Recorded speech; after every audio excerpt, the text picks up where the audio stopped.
Students, this is some directions on how to make some homemade gesso and to gesso your paper before we paint. This is made up of 1 part plaster. You would mix it up with water first, and 1 part paint, just white paint, or you could do a black paint, and then 1 part glue, just a normal PVA, which is Elmer's glue that you'd use in school. And I'm mixing it up really well so there's no chunks in it, and we're going to paint it on the paper.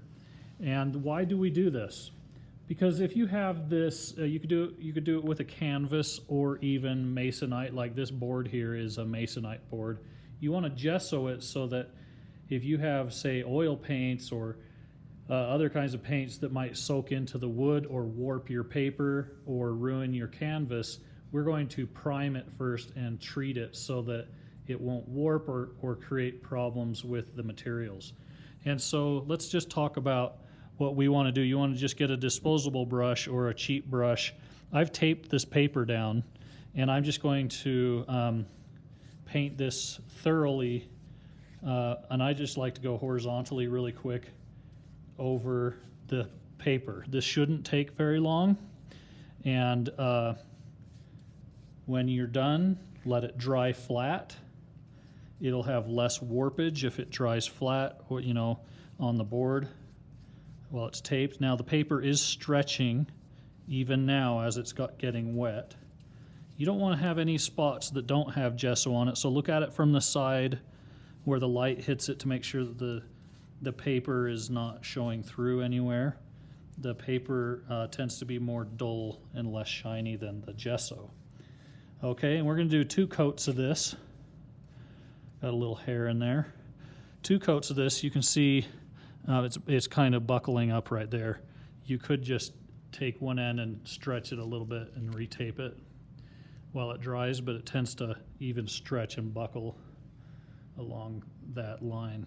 Okay, you let that dry. It may take a day. And then we're going to come and, when it's all done, I've got another piece here that is ready to go.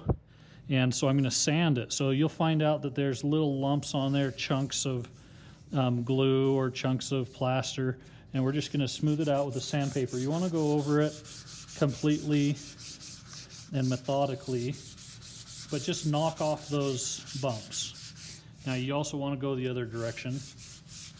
You can tape it in a new location when you're ready to prime the second coat.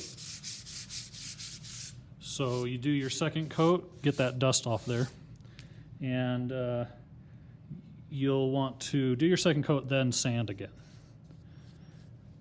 And this leaves a nice smooth surface for painting. Some people tape all around the edges, and I don't really feel like I need to do that. It doesn't warp that much. In fact, you could use better paper than what I'm using. This is just our drawing paper for class, like sketchbook paper, but you could use a rag paper that actually has cotton in the fibers, and that also works a little better than this paper. You can see it's warping and buckling again, but we'll be just fine. We'll let that dry and then sand it again lightly, and we're done and ready to paint.